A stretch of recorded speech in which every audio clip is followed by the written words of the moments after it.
Essuula ya 33. Mukama n'agamba Musa nti, mugende mulinnye okuva wano, gwe n'abantu be wajja mu nsi y'e Misiri, muyingire mu nsi gye nalayirira Ibulayimu, Isaaka ne Yakobo nga njogera nti, ndigiwa ezzadde lyo, era ndituma malayika mu maaso go, era ndigobamu Omukanani, Omwamoli n'Omukiiti, n'Omuperizi, Omukiivi n'Omuyebusi, mu nsi ekulukuta n'amata n'omubisi gw'enjuki, kubanga nze siririnnya wakati mu mmwe, kubanga oli ggwanga eririna ensingo enkakanyavu, nneme okukuzikiriza mu kkubo. Abantu bwe baawulira ebigambo ebyo ebibi ne banaakuwala, ne wataba muntu ayambala eby'obuyonjo bye. Mukama n'agamba Musa nti, gamba abaana ba Isirayiri nti, muli ggwanga eririna ensingo enkakanyavu.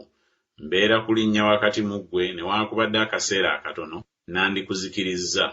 Kale kaakano yambula eby'obuyonjo byo, ndyoke ntegeere bwe nnaakukola. Abaana ba Isirayiri ne beeyambula eby'obuyonjo byabwe okuva ku lusozi Kolebu n'okweyongerayo.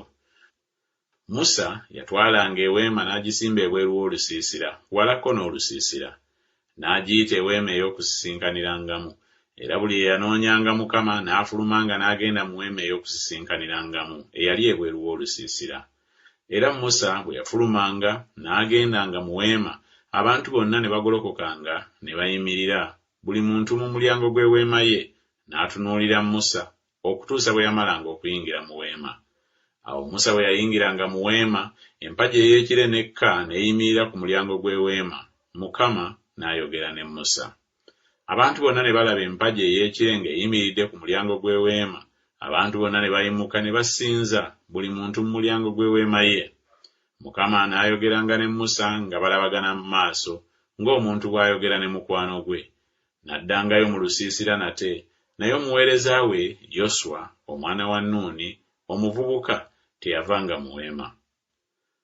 Musa n'agamba Mukama nti, laba, ondagira nti twala abantu bano, n'otoŋŋanya kumanya gw'onootuma awamu nange.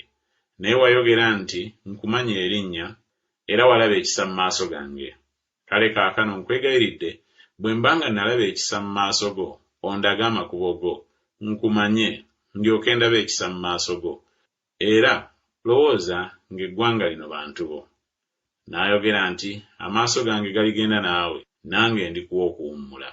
N'amugamba nti, amaaso go bwe gataagendenga nange, totutwala okuva wano. Kubanga kiritegeerebwa kitya nga nze nalaba ekisa mu maaso go, nze n'abantu bo?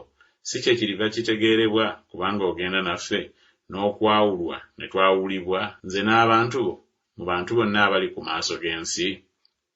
Mukama n'agamba Musa nti, era n'ekyo ky'oyogedde ndikikola, kubanga walaba ekisa mu maaso gange, nange nkumanya erinnya.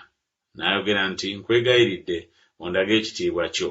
N'ayogera nti, naayisa obulungi bwange bwonna mu maaso go, era n'atendera erinnya lya Mukama mu maaso go, era n'amukwatirwanga ekisa gwe nnaakwatirwanga ekisa, era n'amusaasiranga gwe nnaasaasiranga.